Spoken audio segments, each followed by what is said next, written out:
alternate realities. Alternate realities. In alternate realities, I have loved you, not just one.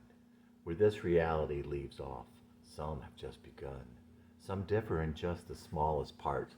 We'd like to live again, as if God erased a line or two or word he penciled in. Like the time you wanted to give me a hug, but didn't think you should. We've hugged that hug a million ways, time and time again. In one reality, we live that hug until the end. In alternate realities, I have loved you, not just one. In alternate realities, I have loved you, and in some, you loved me too. Shadows of those get me through the rest, make me forget you took away my hope, took away the hope I had for you. Some realities we live, not even human, you and I a cat and you a dog, without even asking why. In alternate realities, I have loved you, not just one. Where this reality leaves off, some have just begun. Jesse Dillon at 24. Chapter 51. Jesse, this is Mandy. The voice on the other line was timid, unsure. It was definitely Mandy. Jesse could feel his heart stop, then race. His mind was reeling. To Mandy, the pause must have seemed interminable. In spite of himself, Jesse felt elation too. He had always wanted to talk to her one last time. But that wasn't it, and he knew it. Yes, he was making this hard on her, but now she knew she deserved it. Jesse, I wanted to say I was sorry, she stammered. Then say it. She was now on the verge of tears, but then that was what it would take to get through his defenses. I'm so sorry. I didn't know. Jesse, I never stopped loving you. This amounted to a full-blown speech for Mandy. Jesse could tell she was crying. She had said she loved him. His heart was breaking again. Then why did you do it, Mandy? What didn't you know? All the times I poured my heart out to you, what could I have possibly left off? I didn't think you really loved me. I didn't understand why you didn't pay any attention to me that first summer. I thought you and Rebecca had been together then, and I thought you had been with Kate. Jesse was taken aback. His biggest fear in the world had been that Mandy had thought that he had been with Rebecca that first summer, but he never would have dreamed that she had thought he'd been with Kate. And in spite of his fears, surely, he thought, she must have known how he had loved her. I did love you, Mandy. Mandy, I thought that I would never stop loving you, but you did everything humanly possible to stop me from loving you. Oh, Lord, please forgive me for that. I'm so sorry, Jesse. I would kill myself before I would hurt you again. The tears in her voice were real. He thought how he had said almost the same thing to her 3 years before.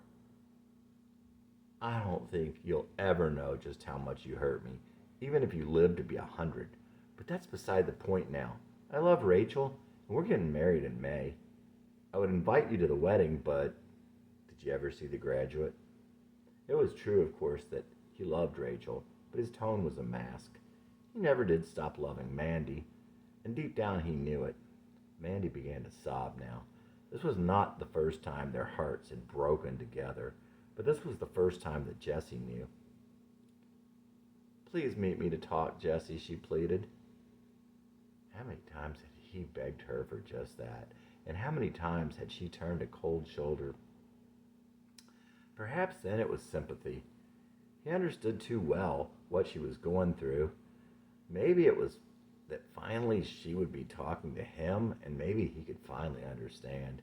Or maybe it was just the fact that he still loved her now as he always had. All right, Mandy, Friday night at 10, meet me in the park at Shallow Creek. Is that all right with you? That would be great. There was gratitude in her voice. Mandy was wiped out. Well, I'll see you then. Bye. Goodbye, Jesse. Looking for a lesson. Here I stand, no longer heart in hand, trying to explain about me, and asking you why you never told me why you knew you could live without me. I'm looking for a lesson to be learning, Standing on a bridge, quickly burning. See your reflections in the waters, but they're churning, and I can't find you. Did you think I wanted to own you? Did you think I wanted to turn you into something you never even wanted to be? Or did you just find when you looked in your mind that the boy you once thought was me? Couldn't you believe I could love the girl you were when you weren't the girl you wanted to be? Did you think I wanted to own you? Here I stand, no longer heart in hand, trying to explain about me and asking you why you never told me why you knew you could live without me. I'm looking for a lesson to be learning, standing on a bridge quickly burning. See your reflections in the waters, but they're churning, and I can't find you. Jesse Dillon at 25. His mind maintained a continuity between sleepless nights and troubled days, replaying every past moment, every scene he was in with Mandy. This angle, then that one, color, then black and white. The endless footage played to a captive audience of one. Going through the motions of his day to day, Jesse fought the feeling that his life to that point had been a dress rehearsal for the impending face to face with another life, capriciously cast by fate to the same play as a man in a pit struggles for his sanity. When the time arrived, his mind went blank. Not the fade to black signaling the coming to an end, but the still flickering light suddenly gone brighter, the rhythmic clicking remarking on the end of the celluloid, the machine still running, the first reel at an end. He did not have the script in hand, but they were still filming. All he knew was that he must go to meet the leading lady. The turning point had come and the climax was at hand. No one can foresee the denouement until it too is at hand. The best one could do is play out his appointed role till his time to exit the stage. Top down, facing the wind, he desperately tried to clear his mind, if not his heart and soul. Shivering in the warm evening air, he gulped down his second beer, further unsettling his stomach but soothing his head. Drinking out of a cup, she sat in her car. She appeared as though she'd been sitting there a long time. She appeared to be deep in thought and didn't seem to see him coming. In spite of everything, his heart still raced when he saw her. Pulling up beside her, he raised the top and opened another beer. Trying to regain his composure, he breathed deeply and took a swallow as he opened the passenger door. As she got in, they looked into each other's eyes, looking for reasons, but finding only love and sorrow. Without a word, he put his arms around her and held her as though he would never let her go. Surrounded by his arms, she cried silently against his chest. "Please, Mandy, let's talk. Tell me what's been on your mind all these years." Her heart in pieces, she sobbed. "Jesse, I loved you all this time. I loved you that first summer, and I never stopped loving you. It killed me to act like I did. I wanted to tell you, but..." She could no longer go on. Jesse handed her a beer and kissed her cheek. He wiped away her tears with his hand, and he sighed deeply. As she collected herself, they sat wordlessly drinking, his mind once again working. He didn't wonder what she was thinking, or about the past, or about anything for that matter. He simply sat there, thinking he loved her. He loved her. After all he had gone through, he still loved Mandy with all his heart. He loved her as he had always loved her, but could he tell her? He had not yet gotten that far in his thinking. Looking at her, his heart ached not for what had gone before, nor for the hurt it had known, nor for the love he felt, nor the day gone by that would never come again. His heart ached because Mandy's heart ached. He would have torn his heart out to ease her pain. Only then, when he started to tell her, did the question come into his mind. And the answer was, not yet. "Mandy, let's take a walk." As he opened the door, he looked up. Yes, the director was here. Deeply he breathed the warm breeze. Deeply his soul breathed the electricity darting through the black dome overhead. The gossiping stars were unhindered by the few wispy trails of cirrus high in the cold stratosphere or the inconspicuous new moon. Only the swirling presence of the Milky Way rivaled their pull. Out of the corner of his eye, he had seen that Mandy shared his secret. As Jessie walked over to her, she looked up at him. Already lightheaded from the gravity of the sky, the beautiful warmth of her eyes made him dizzy. As they walked, he thought, no matter what the future had in store, this moment alone could offset all the sadness of his lonely lifetime. When they reached the stream, he looked down into the rushing water. All Jessie could see was the sky reflected on the surface. He thought how you could not really be sure how deep it was or what was below the surface. Maybe at the bottom there was someone just like him looking up. He noticed that Mandy was no longer at his side. Between the trees, he saw her standing in a clearing, looking toward the darkest part of the sky. Jessie often wondered if it was not reserved for something truly wonderful, something so awesome that even the proud and fearless stars would respect its place. Suddenly he saw it, arcing across the sky like a great ball of fire riding a rainbow. His eyes, still open, wished Mandy would be his and his alone, sharing her with no one, not even the moon or stars. As he walked to Mandy, the sky came alive. Then this was the great spectacle that all the stars waited for. Mandy stood there seemingly in a trance. I love you, Mandy, he whispered. Slowly she dropped to her knees.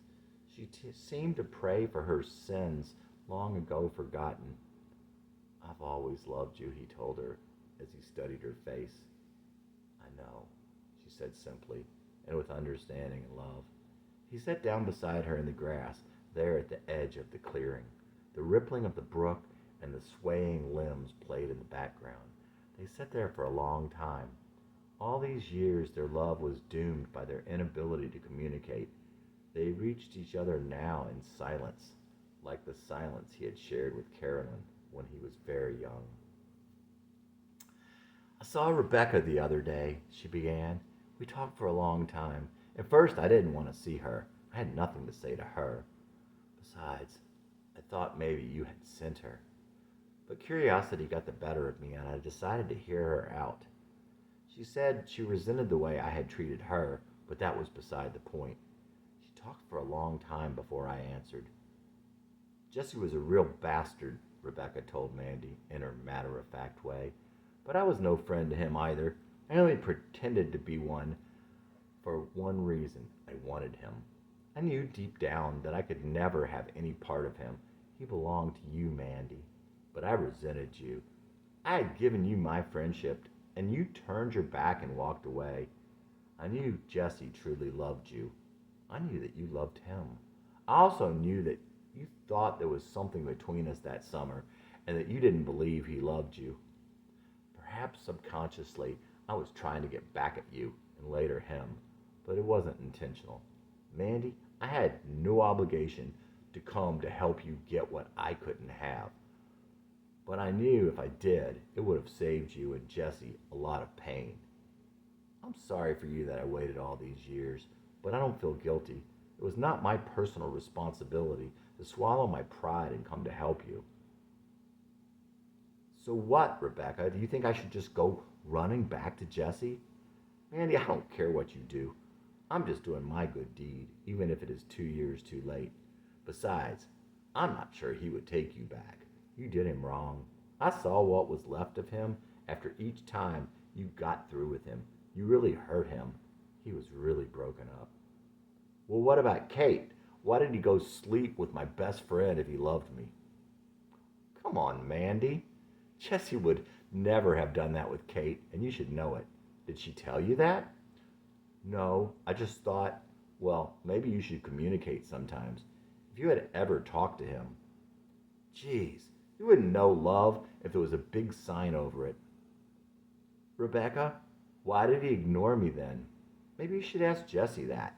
He told me that he didn't know how he felt. I think there was some girl at Middle Tennessee before you. I don't think he felt right about what he was doing. Most of all, I think he was afraid of hurting you. He didn't want to lead you on. Then why the big change? Sometimes it takes some people longer than others to realize things. Don't you think, Mandy? He discovered he was hopelessly, head over heels in love with you, and I guess he must have thought you loved him too. Let's face it, he did his best to repent and make amends. Mandy recounted everything that Rebecca had told her that day.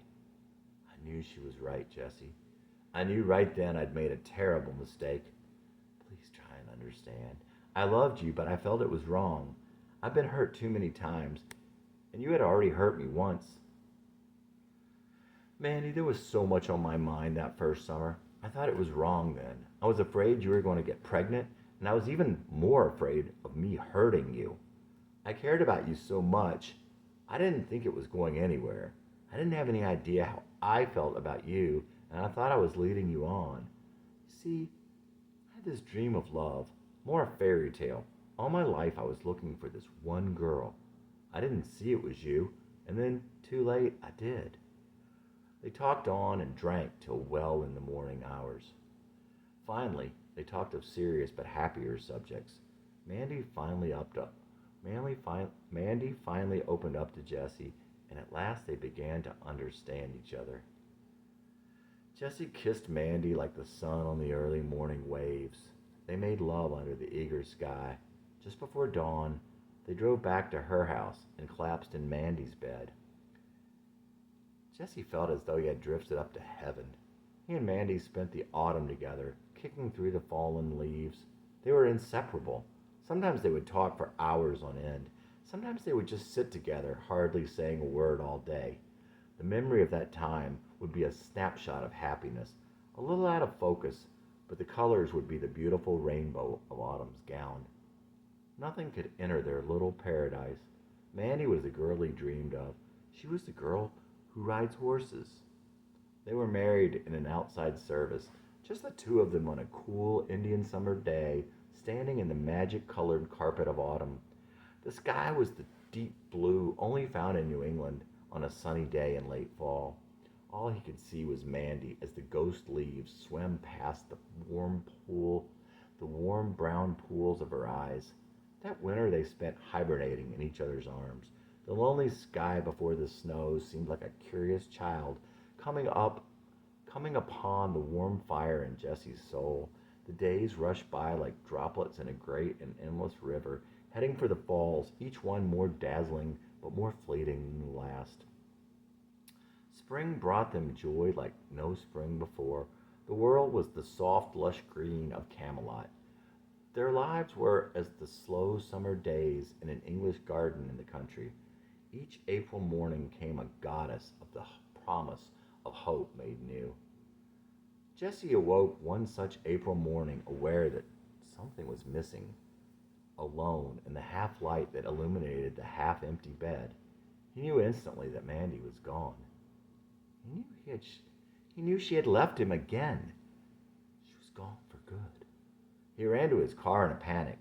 Without knowing where he was headed, he screeched down the deserted early morning road. Faster and faster he went, taking the little car to its limits. He could barely keep it on his side of the road as he squealed around the curves. Suddenly he saw the oncoming truck passing in his lane. Violently, Jesse swung the wheel. Chapter 52. Jesse awoke in a start, sitting upright in the bed and looking around the room now growing light. Think. Yes, he must think. It was a dream. But how much of it? Mandy? Yes, that was Mandy lying next to him. But how did he get here in this bed? It began to dawn on him. Last night they had gotten drunk, and they had made love. After all Mandy had done to him, was she really trying to ruin his life? Now she had led him to betray Rachel? Yes, he had betrayed Rachel and himself once again. Now they were almost married. Mandy had ruined everything. Jesse's anger was growing inside him like an emotional cancer. Mandy, you sleazy bitch, wake up! You don't deserve to be on the same earth with me, let alone Rachel. He knocked her off the bed. When she tried to get up, he kicked her back down. I could kill you, Mandy. For what you've done to me this time, I could kill you. He spoke quietly, precisely as one possessed. She She looked into his eyes. He could see her fear. She looked at him as one beholding a madman. Mandy ran to the stairs, and he pushed her down them. He chased her to the back door, and she fumbled with the lock. As he stood there trying to compose himself, she reached for the knife. Trying to scare him off, she faked a lunge in his general direction. Startled, he reached for her hand. In one motion, he grabbed the knife and plunged it into her chest. Jesse was exhausted beyond anything he ever felt in his life. He closed his eyes in an effort to get a bearing. When Jesse opened his eyes, still exhausted and disoriented, he found himself once again in Mandy's bed. He blinked twice and looked over to find Mandy at his side looking back at him. She appeared to be fine. In her eyes, he saw again the love and sorrow he had seen before. Jesse remembered the night before he studied the young girl beside him. Yes, he loved her dearly as he always had. Last night had been the most wonderful night of his life. But Rachel was to be with him forever. She was the one who was meant to be with Jesse. The dreams, he thought, still shaken. They were still so vivid. Good Lord, they had been so real. One dream inside another, and the second as real as the first. Both dreams as real as life. But the first dream dismissed his love for Rachel, and the second dream dismissed his feelings for Mandy. No, of course he was not angry with Mandy, or even with himself. He could never stop loving Mandy. Mandy, whom he had loved forever, with all of his existence. Like Carolyn and Carrie, there would always be a place for her in his heart. But Rachel he had chosen. It was Rachel he wanted to spend his life with. Mandy, I love you. I love you with all my heart, he began, the tone of his voice by way of apology. But I love Rachel, and I'm going to marry her. Please, Jesse, don't leave me. I could never stop loving you. Mandy spoke softly as though she had become very weak. I will never stop loving you, Mandy, but I must leave you. I'm engaged to Rachel, and I'm going to marry her. It's in the script written by one far greater than I. As he got up to leave, he thought how he had never heard crying so sorrowful, yet so sweet and innocent, so despairing, yet so beautiful and childlike. It was as if her tears were totally unselfish. She did not cry for losing what she wanted, but for what should have been. Jesse walked out of her room and out of her life forever. As he did, she etched one last plea on his soul. If you leave me, you'll kill me. When Jesse got home, he stepped out of his clothes and melted into his bed, almost in one movement. His sleep was dreamless and satisfying. Awaking midday, he opened his window to a cool, clear October day. The brisk, clean air made him glad to be alive. He showered away what he felt like was his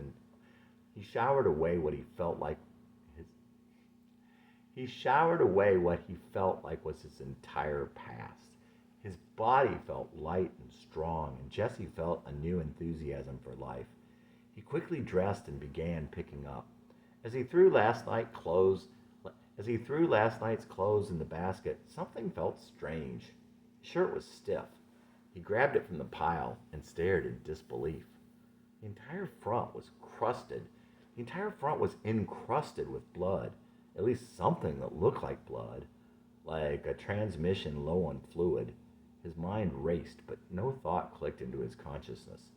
Finally, he concluded that it couldn't be blood. He was in one piece, and Mandy had been fine. The dark brick-colored stain must have come from lying on the ground in the park. Perhaps it was very thin, dark mud. Surely he would have noticed a puddle of blood there in the moonlight. Jesse tossed the shirt aside and went about his business. Truly, the shirt did not enter his thoughts, but never left his mind, staying just below consciousness. He spotted the shirt just as he opened the door to go, and curiosity got the better of him. He picked it up and went to his car, hastily tossing it on the seat beside him. Driving down the road, Jesse looked down to adjust the radio. A little spot on the shirt was still wet. He had to know. He headed straight to the little medical office down the road. He could hardly contain himself as he walked up to the desk. Could someone test this to see if it is blood? It was a strange request, and one big stain, but it would not be difficult to do there. 10 minutes later, a doctor came out with a shirt. He introduced himself to Jesse and had looked down at the shirt. Jesse, are you sure you don't know where this came from? Doctor, I swear, I was on the ground at the park last night. This morning, I noticed the stain. This is a lot of blood, and it happens to be AB negative, the rarest type. Only 1% of the population has this type of blood. The doctor elaborated in detail about the seriousness of blood loss of this magnitude and the rarity of AB negative blood. Jesse assured him that he was just as in the dark as the good doctor. Do you mind if I keep this in case something should come up? That's fine. And with that, the doctor was assured that Jesse must not have been part of something criminal. Jesse walked out more puzzled than ever. He drove straight to Catawba Park and quickly found the area past Shallow Creek where they had been. He parked and got out, nearly running toward the little clearing across the footbridge. But after half an hour of searching, he could not find the spot and gave up. Chapter 53. You never gain something, but that you lose something. Henry David Thoreau. Could the converse be true, that you never lose something, but that you gain something also? Channing didn't know for sure if Jesse met Mandy that final time. And if he did, Channing didn't know exactly what had happened. What he did know was that Rachel was his girl. It was Channing, not Jesse, who asked Rachel to marry him. He realized that he loved her and she was the one for him. He wanted to be with her and protect her for all of their lives. Jesse was, and Jesse came to be no more. Rachel fell in love with what she saw in Channing, and that was what was left of Jesse. But she didn't know Jesse was leaving, and she never knew he left. She just thought, people change. Jesse couldn't have changed if Jesse could never have changed. Chapter 54. And so it came to pass. Rachel and Channing were married in May. A new epoch was dawning in their lives. On the evening of their wedding rehearsal, they saw the first two-sided rainbow that either of them had ever seen before. All signs pointed to it being a marriage made in heaven. That glorious day ushered in the season of Channing's peace of mind. They got married, he graduated from college, they went on their honeymoon, beginnings and endings. There was no place for humiliation in his life now. The family and friends who gathered together that day came to realize that Rachel and Channing were made for one another.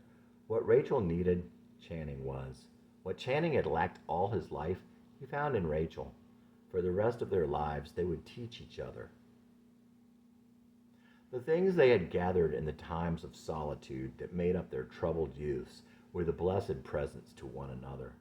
The presents that God had promised on that day of covenant that Rachel and Channing had entered into with the giver of all good things. Channing had come to believe in little.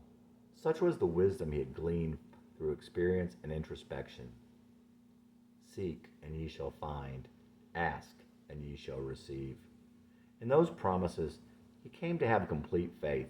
Those promises tied back to the lesson Channing had learned at the Flannerys all those years ago. All things asked in the name of the Son of God with clean heart shall come to pass. So make sure you want it before you ask. Channing often thought of the prayer he wrote to God in his notebook at Aquinas that October some years back. The prayer that God would bring Mandy back to him. He searched mind, heart, and soul to make sure that all the days he walked this earth, he would still wish to be with Rachel. And Channing found the answer within. With their hearts, they had paid their dues on the front line on the battlefield of youth. Rachel and Channing now received their soldier's pension. Chapter 55. One night, Channing's restless dreams took up where Jesse's left off. In his dream, a daughter was born to them the March following their wedding. They wondered if she had been conceived on their wedding night. From the very beginning, it was clear that Brittany was no ordinary child. The doctor said that the baby girl had a rare blood type and that she had not cried when he spanked her, but she was the picture of perfect health. There was wonder in everything about the child. She never cried, and she had beautiful brown eyes, while Rachel and Channing had blue eyes. Channing knew this was a genetic impossibility, but the doctor never noticed, and Channing believed in miracles as much as he believed in science. He took this as a further sign from God, not much different than the two-sided rainbow. Even though the author of the laws of nature seems to disdain breaking them, he has been known on occasion to do so. Those violations are the minor miracles. Look, Channing, our little girl has brown eyes. I told you we could have a brown-eyed baby. Channing had told Rachel when they were dating that if they had children, they would all have blue eyes, since they both had blue eyes. He could not seem to convince her that he knew what he was talking about. I know. It's a miracle, Rachel laughed. It's a sign from God that she is a special child, another wonderful gift. I love you, Channing. Rachel could tell Channing was serious. Either way, she thought, what a wonderful baby they had, and that was that. Brittany had a full head of the softest and blondest hair to go with her big brown eyes and a smile that lit the day. She had a strange power to make everyone who looked upon her feel instant joy. Time passed quickly in the dream. One year, as the earth shed her green gown and prepared itself to stray farther from the sun, they looked at the calendar and realized that nearly a decade had passed. It was late October. The phone rang. They were in the car almost before the receiver hit the floor. Brittany had been on her way back from a friend's house. There had been a car wreck. Brittany had been hurt badly and was being rushed to the hospital. When they reached the information desk, they were met by a doctor they knew. The doctor was urgent. Channing, do you or your wife have AB negative blood? AB negative is the universal donor. A person with AB negative can only receive AB negative, but can give to anyone. And so it was with Brittany. No, we both have O positive. Then Brittany was adopted? No. Does she need blood? Channing, I'm afraid that she is in critical need of a transfusion. And he continued, I'm afraid we can't locate any AB negative. Don't let Brittany die. She can't die. Channing, we have people working on it, but there isn't much time. Channing was devastated. For the first time in his life, he could not think at all, and of course could not act. As only in dreams and movies, a moment later, everything had changed. We've got it! She came! A donor! The nurse had appeared at their side out of thin air, going on in two-word sentences. Channing ran down the hall and into the operating room. No one stopped him. Chapter 56. Channing could not remember the long operation as he sat in a stupor by her bedside. He felt himself dreaming, a dream within a dream, his eyes open in the same surrounding whiteness of the room. Mandy. He said the word as if to test it out, trying to see if he still could. His dreams of Mandy had grown less frequent in the wonderful storybook years of his life with Rachel. The smile of fortune, the love for his wife and daughter, and an idyllic life left little room in his soul for the past wellspring of sorrow and elation that flowed from his memories of Mandy. The more a man lives, the more he sees in the finer distinctions between things. Perhaps that is why that which has changed still appears the same. The memory can only store the essence of things past, that which makes them different, that which makes them make sense, and the essence of a thing and that which separates it from all others does not change. Here before him was his remembrance of Mandy incarnate. She seemed somehow shaken. Hi, Channing. As in most dreams, he did not suspect he was dreaming, but had he been fully awake, he might have. Chapter 57. I see you two have met. The doctor greeted Channing and Mandy with a smile. I still don't understand how you heard of our search from California or how you got here in time. What search? Channing wondered, but his mind was too slow to wander far. I had already been on my way back, she told the doctor as sheepishly as the girl he once knew. I'll bet he gave you one of his big bear hugs when he found out you were the lady who donated the blood." Channing understood what the sentences meant, but he still could not quite comprehend. "What did you do, Mandy?" he asked. "You mean you didn't know that she was the one who saved your daughter's life? Weren't you introduced?" Channing didn't know what to feel. He didn't feel anything, actually. He sort of felt as though he was in the twilight zone. He was the poor guy who didn't understand that he was the joke. The doctor went over to examine Brittany, and Channing walked quietly into the corridor. Mandy followed unobtrusively after hesitating a moment. "Your blood is AB negative? That can't be. The odds are..." "My blood is O and Rachel's is O, both positive.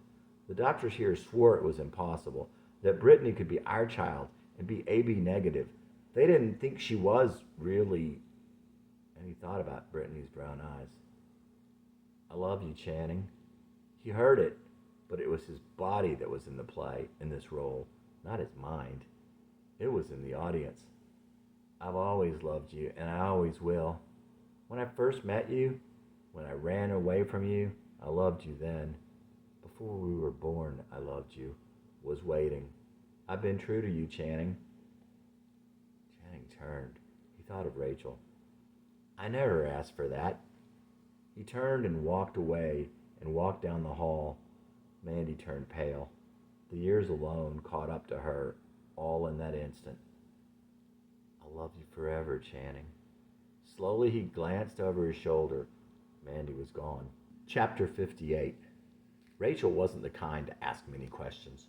Her beloved daughter was saved by the grace of God. That was enough for her to know. She never questioned Channing's preoccupied demeanor. She realized that its cause and cure were things he must work out for himself. A few days later, Channing could hear Rachel and Brittany talking in the next room. His mind began to float off as he stared vacantly at the television. The news anchor droned on, emphasizing each news story with the same false emotion, creating a unique kind of monotone. "A local woman died last week in the emergency room. She had lived in California the last few years and had been back visiting. She was rushed to the hospital after collapsing in the lobby of her hotel. Physicians from the hospital and the coroner's office were equally baffled by the autopsy findings," Jamie Spellman reports. "Here at Suburban Hospital, I'm talking with an incredulous doctor. 'Dr. Connor, what happened?' 'Well, Jamie, we don't know. We only have some inexplicable facts and a lot of unanswered questions. When she was brought to the hospital, we knew right away there was bleeding in the chest. We had to open her up to relieve the pressure as well as to stop the bleeding. We couldn't stop the bleeding, and her blood was AB negative. There just wasn't any anywhere. The thing is, she had been right here earlier that day and had donated blood, which saved a little girl's life.' Wow, that is tragic. It's just crazy." "That's not the craziest part. During the autopsy, we found a wound at the base of the aorta. It appeared as though it had been cut by a knife, but there was no external sign of injury. Furthermore, there was scar tissue around the wound.